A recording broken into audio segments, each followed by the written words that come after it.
Brenda, and I'm going to show you how to make a surgical gown as protective gear with a necktie, a waist tie, and some cuffs from a twin flat sheet and a pair of socks. You're going to download a pattern, and this is a pattern I've put together. This is what the overview looks like, and then each of these pieces are a section of the pattern that you will need some tape to tape together. Lay it out to start with. There are letters on the pattern that you're going to need to line up.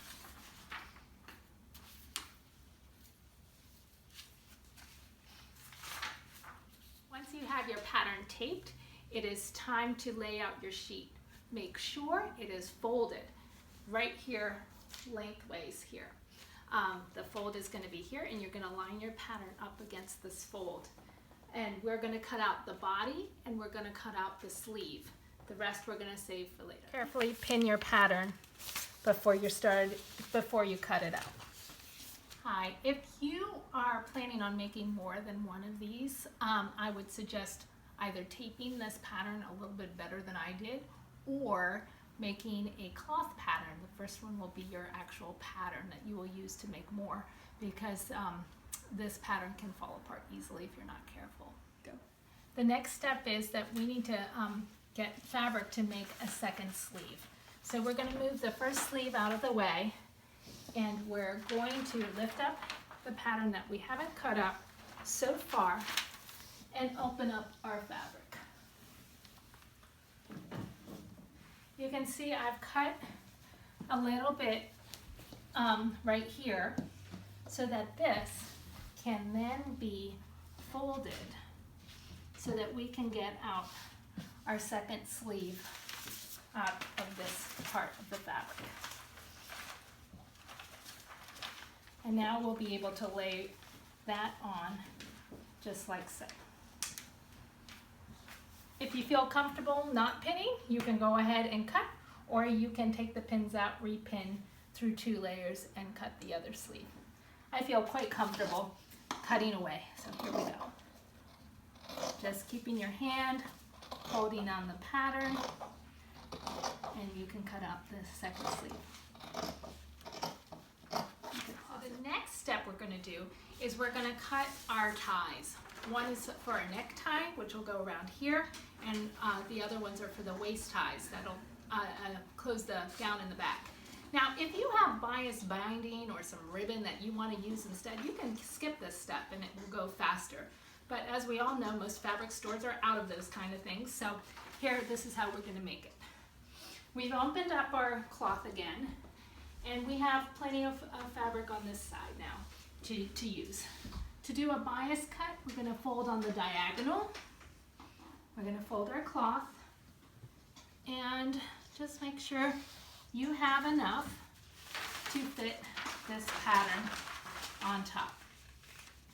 And I see I have plenty to fit that there, so I am just going to place that there, and I will find some pins to pin it down and cut out my 4 strips. Okay, so I'm pinning it here, and you see I've cut the pattern a little smaller.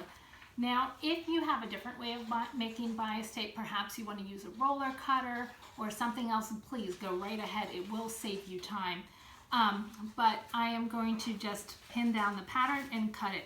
The waist ties I've made at a 4-inch width, and the neckties at a 2-inch. These will get folded and sewn.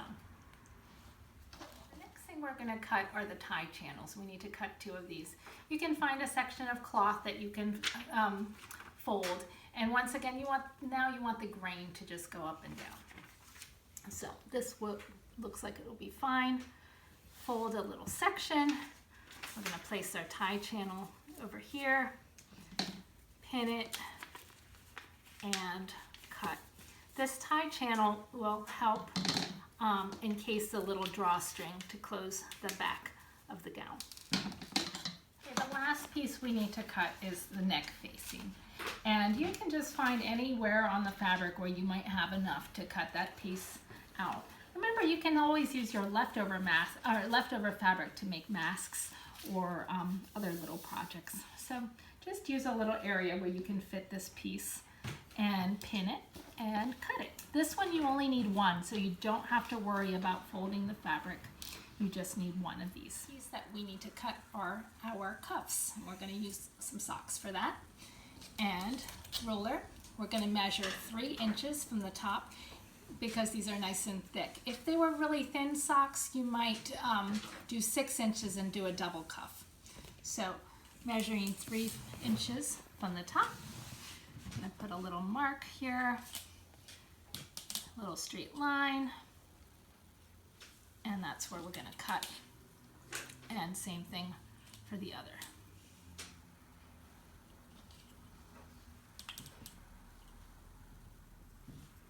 Actually, 3 1/4 would probably be even a little bit better. And cut. And cut. Okay, we have all of our pieces to start sewing our gown. To begin with, we're going to finish off our neckties and our waist ties. Actually, let's just start with the neckties. We'll start with those. Of course, if you have your own bias tape, you can skip this step. Here we go. What have you? Here I'm going to fold it with my finger in half. And the hardest part is just getting it started. And fold it in half here and set it under the presser foot. This is called Operation No Ironing. I'm going to pin it down with the needle here, and I'm going to fold these two to the center, fold it in half again, and just run my fingers along the tape here. And so, and we're taking our waist ties, folding it to the center, and folding that in half, and we're going to stitch along the edge. Okay, so the next step that we're going to do is we're going to take one of the neckties, and we're going to be stitching it on the tie channel right along here. We're going to be stitching like so. So we'll pin one, and we're going to do that on both sides, and it's important to make sure you mirror them. It should be on the wrong side of the fabric that you're pinning it. So here we go. All right, and we're going to be sewing. Okay, the next step is we're going to be sewing to the neck facing. We're going to be sewing these 2 channel things to here. And we'll be stitching once again across there. Okay, you're going to fold the neck channel over just a little bit, press it, and then pin the necktie down so that you will not be catching that in your seams when you will sew later. Now we're going to sew the shoulder seams. I'm going to pin the shoulder seams right here, starting at right near the armhole, one side. And then you're going to move towards the neckline. Now, you're going to want to make sure you have the right sides on the inside if you have a printed fabric. And then the other one too. Remember, starting at the armhole, pin, and then move towards the neck hole for your second pin. And then you're going to stitch across the top there.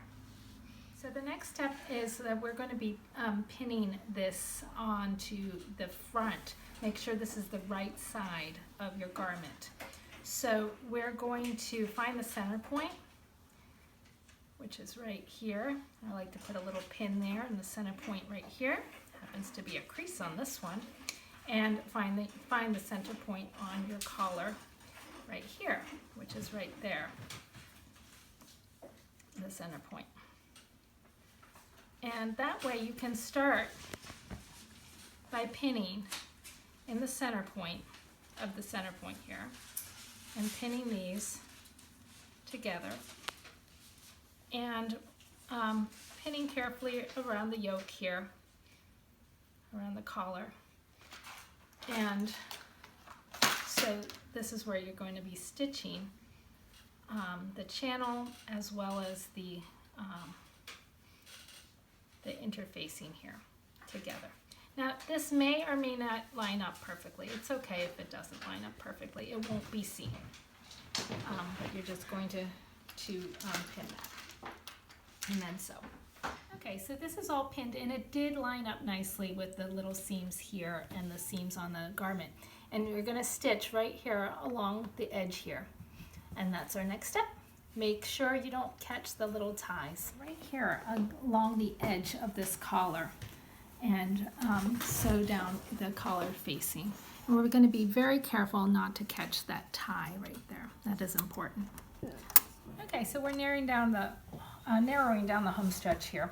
We're going to press this collar below, and we're going to be putting a seam around the top of the collar and then a few inches below.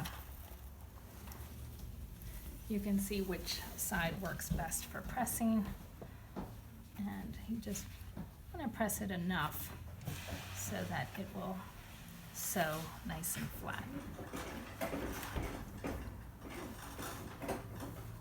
The next step is we're going to sew a seam about equidistant from your top seam.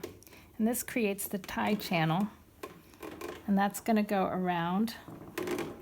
And you can run that, if you feel like you can sew nice and straight, you can run that really around the whole entire front of the garment.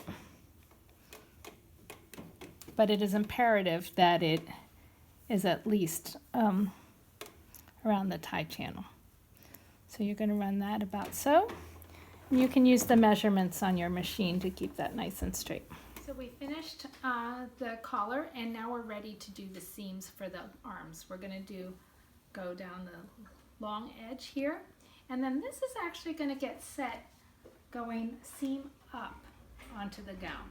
So turn the sleeve right side up, and then you have the wrong side up here, and you're going to drop the sleeve in there, and you're going to align the seams, the sleeve seam along with the shoulder seam, and you're going to pin, and then you're going to stretch the sleeve out so that it fits into this hole. You'll pin and sew around. To finish up the back here, what we need to do is seal the seam. You could run a serger down the back, or a zigzag, or you can do a small little hem, which is what we're going to do right here, down this back and down this side too, to seal those edges.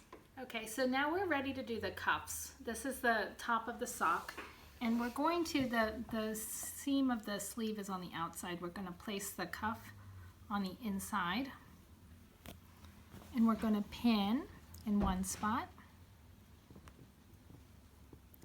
and then we're going to pull it and grab the other side and pin,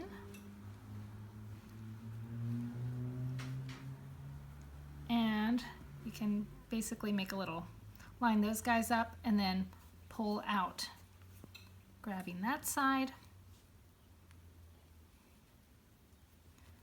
and pull out, grabbing this side, and then this is what you're going to sew on your machine. You might want to use a zigzag as you're sewing the knits, or a serger if you have it. And we're going to seam that up, and that's going to make a nice tight cuff.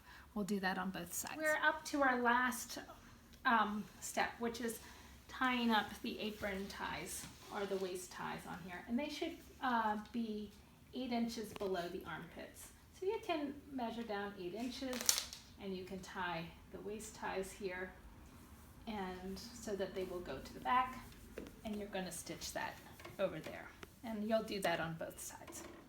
Also, if there's no hem on the bottom, you need to get a hem on there. This one still has the hem from the sheet, so that one's good to go. We have finished sewing our gown. Tie in the top, tie in the side, and cuffs. You're ready to sew.